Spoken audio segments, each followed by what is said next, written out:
Hello and welcome back. So, since episode 11 of Frieren felt sort of like a transitional episode, I thought I'd talk about it separately. On the surface, this episode was a bit slower, but I'm the kind of person who usually absolutely enjoys these kinds of in between episodes. I feel like they are especially necessary after big action episodes so that the audience can process what happened and also prepare for the next stage.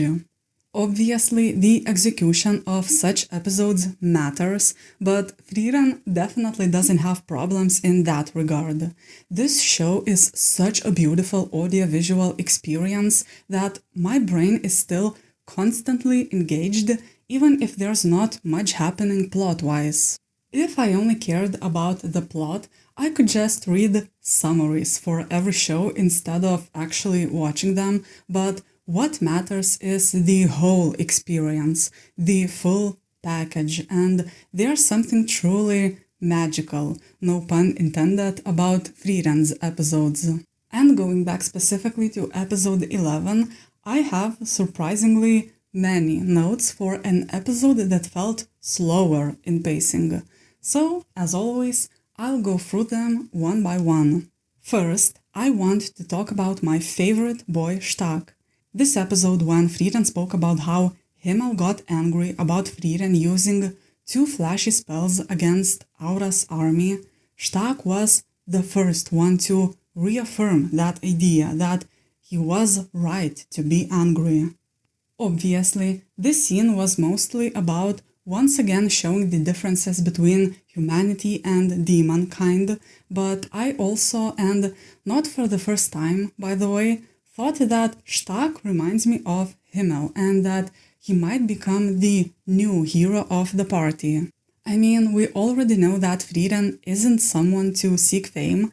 Fern is also using Frieren's tactics and seems to be following in her footsteps, so really, Stark is the only one who fits the description. I think that in the far future, when legends get told about this current hero party, Stark will be remembered as the main hero, just like Himmel was. On a side note, I love how this new party isn't a one-to-one copy of the old party. Fern was raised by Heiter, but she's a student of Frieren. Stark is a student of Eisen, but he definitely reminds me more of Himmel. Plus, we only have 3 people instead of 4. So first, it's more interesting story-wise, but symbolically, it's also important that this new group isn't a replacement for the old group in Frieren's eyes. Sure, there are similarities, there are things that remind Frieren of her old friends, but Fern and Stark aren't here to replace those old friends. Instead, they are here as a new addition to Frieren's life, and I think that's way more beautiful. But moving on, I loved the moment of Frieren praising Fern and Stark for defeating Lugna and Lini. Or more specifically, I loved how the second half of the episode added an additional layer to that scene at the beginning. The whole second half of the episode explored the idea of someone who knows you acknowledging your accomplishments. We met Kraft, who didn't have anyone who knows him anymore, so the only option he has is turning to this goddess and hoping he will at least be praised after death. They reaffirmed the idea how you have to treasure people around you while you still can. So I loved how the meaning of that single moment where Frieren praised her companions evolved over the course of the episode. And since I just mentioned this goddess, I want to talk about her too. I'm assuming it's the same figure we saw in the painting in episode 1 and then kept seeing over and over again throughout the show. I believe that if they are showing her so much, then there must be more to that story. I noticed that most fantasy stories, at least the ones that I read and watch, usually write gods as actual beings and not just a belief system. And I don't mean that gods necessarily have to become an actual character in the story, but authors quite often include something that becomes proof of that divine being's existence. For example, a god leaves a relic that our main characters find and use, or maybe one of the main characters is a descendant of that god, or maybe there's some sort of curse that is still troubling our characters, or something like that. So going back to Frieren, I believe that it's another story where this goddess isn't just a religion, it isn't just a belief, and we will actually find some proof that she was someone who actually existed. I think there were just too many depictions of her, even throughout these first 11 episodes. But for now, let's go back to the first half of the episode. From Graf Granat, Frieren got another fake grimoire of Flamme with a different barrier spell. What stood out to me in that scene is that Frieren didn't ask for the original barrier spell. I'm simply assuming that she already knows it, that Flamme herself taught her, because after all, we saw at least 2 instances where Flamme performed that spell in front of Frieren. The only thing that makes me doubt that is the fact that we never saw Frieren do that same spell, not even in episode 11, where it could have helped with protecting their party from cold winter winds. For a second there, before I realized that Frieren should know that spell, I actually thought that it would be an interesting plot point for Frieren to refuse that knowledge. I see no reason for her to do something like that, but I guess what I'm trying to say is that this small detail threw me off a bit. To be fair, sometimes I tend to overthink things when the answer is obvious, so it might simply be one of those cases. Let's just move on to a different note. I have to briefly comment on the comedy this episode, especially with Stark or the moment our group met Kraft. It was so good. They allowed all the jokes to linger, and I feel like that's a bit more difficult than creating snappy, fast-paced comedy, because you can't rely on shock factor anymore and have to make sure that your jokes are actually funny.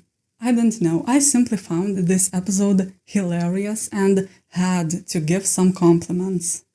Another thing I simply have to mention is the framing of that one specific shot where Graf Granat was looking at his son's sword. It was so interesting. It's like he was thinking about how his son, by the time he could be buried, was just a headless suit of armor. And in that shot, Granat's head was also obscured. And I feel like that framing choice just had to be deliberate. Another thing that deserves all the compliments in the world was that song in the middle of the episode. Choosing a track with lyrics in a show that mostly has a purely instrumental soundtrack can be risky, but I think that the song in episode 11 blended in perfectly and it was absolutely gorgeous. I definitely want to find it if there's a full version of it. But now let's move on to the whole discussion about magic exams and certifications. It's so funny to me because first, this show did some commentary on shrinkflation. Now they are doing some commentary on modern bureaucracy, so what's next? But all jokes aside, I loved this little world-building section, and I also love how we're not rushing with the world-building. The show gave us enough hints to know that it's there, that a whole vast world exists outside of our main characters, but It still prioritizes emotional storytelling and not dry exposition. But it also means that every time we do get some exposition about the world, it stands out and naturally makes us want to analyze it a bit.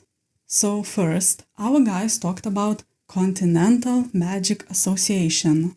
Listen, I know it's a bad habit and I shouldn't compare every new show that I watch to shows that I've seen before, but usually when there's some organization unique to that world, I feel like 9 times out of 10 they are either evil or at the very least, at least a little corrupt. So this Continental Magic Association in Frieren, I don't trust them. They did nothing wrong yet, but I don't trust them. But moving on, let's talk about magic ranks. Fern has 3rd rank certification and I wonder if she's genuinely 3rd rank mage or if she didn't take an exam for a higher rank yet. Because later, when they spoke about Auserst, they said it's a place where you can take 1st class exam. So this phrasing implies that the exams are different instead of your rank depending on how well you do in an exam that's the same for everyone. I also believe that both Frieren and Fern will take this 1st rank exam once they get to Auserst because narratively I just see no reason for Fern to skip it. It actually would be funny if Fern passes but Frieren fails. I mean, if that happened, then it would 100% be failing on a technicality because we already know that Frieren is a god-level mage, but still, I wouldn't be surprised if Fern ends up being the one with a 1st rank certificate. And on a final tiny side note, Frieren showing her holy emblem and commenting on the pains of modern bureaucracy was absolutely hilarious. And this is where we go to the second part of the episode. First, I loved the outfit change, how they kept the same color palettes but adapted the clothing based on the weather instead of all of them getting simple, identical, warm cloaks and calling it a day. It's a small thing, but I appreciate it. Another small thing that grabbed my attention was Frieren saying how they couldn't transport Stark with magic in those strong winter winds. This is actually a very cool detail. Just last episode we saw how insanely powerful Frieren is, and yet even someone like her can't fight the wind.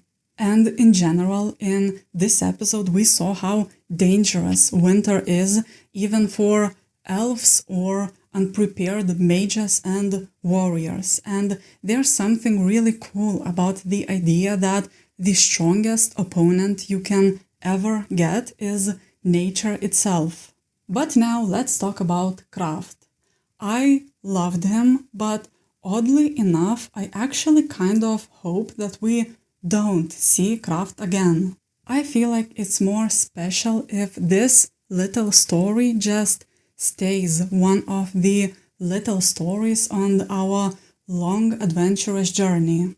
There's a lot of mystery surrounding Kraft. He implied that he has accomplished some great things in his life, but no one remembers that anymore.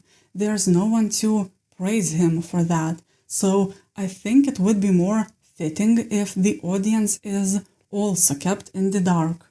Kraft's story was very sad and lonely, and I don't want those emotions to be, in a way, undermined by revealing the truth about Kraft to the audience. But moving on, another note I took about Kraft was him telling Frieren, "You are young." And my note said, and I quote here, "Excuse me?" Like, don't get me wrong, I expected to meet another elf sooner or later. I tried to avoid looking too much into the visuals of the opening, but I still noticed that there's even an elf in that opening. But what I absolutely did not expect was meeting someone who would call Frieren young. Frieren's exact age is unknown. There's this mystery built around it. She seems absolutely ancient, and then someone shows up and just casually calls her young. I'm not even fully sure how to put this into words, but this was a great line to include. It created this contrast between what we already know and what we don't know, and probably will never know, because this story isn't about that. It's about the journey beyond the end, and we only learn of the past if it's relevant to the present. It's one of those things I mentioned earlier where this show makes sure that the audience knows that a world exists beyond our main characters without spending time on that extra world building. But the next thing I want to briefly discuss is the whole concept of wanting to be praised. If I had to guess, then I feel like this episode suffered from the language barrier a bit, because I doubt that the word praise fully encapsulates what this story probably tried to convey. Regardless, I still loved what was done here, especially with that Heiter flashback and how Frieren refused to tell Kraft about herself because she already experienced praise from someone who actually knew her. And my favorite part was that the thing that Heiter praised was the fact that Frieren was constantly suppressing her mana. It wasn't about recognizing what Frieren did, what she accomplished for the sake of the world, but instead it was about recognizing who Frieren is as a person. It was about recognizing how much effort she was putting every day into this one thing that most people would call stupid. It also reminded me of how Himmel praised Frieren's spells, and now she collects even the silliest spells as a hobby. Everyone's idea about the things that are worth praising is unique. To me, what felt like the point of that scene is that Heiter knew Frieren well and showed his appreciation by praising her, and to Frieren, that praise from a friend was enough. She didn't feel the need to tell someone close to a stranger, like for example Kraft, about her life's accomplishments, because that recognition she already had from a friend was enough. And maybe it was a bit sad how she essentially left Kraft on the ice, but friendship is not transactional and it's something you can't fake. And while I'm on the topic of this conversation between Frieren and Heiter, there was quite an interesting implication. It seems that it wasn't Frieren, but Heiter himself who taught Fern to always suppress her mana. It also explains Frieren and Fern's first meeting and how Fern was already so good at this skill and how she was practically invisible. It's just a beautiful circle how Heiter learned of that skill from Frieren and taught it to Fern, and now Frieren directly teaches Fern. It's also a bit of a butterfly effect and how even the smallest thing can have a great impact. And now that I think about it, there's a lot of that in this story. For example, how Himmel's memory influences so many things. But I think that's all I have to say about episode 11. I was hoping that this discussion would be shorter, but I'm afraid that talking about a single episode instead of a few at once ended up backfiring. When there's less content to pick apart, I end up picking it apart in greater detail, apparently. But anyway, what's done is done. As always, thank you for your time. Please share what you think in the comments. Subscribe if you want to see more, and I hope to see you again for future discussions.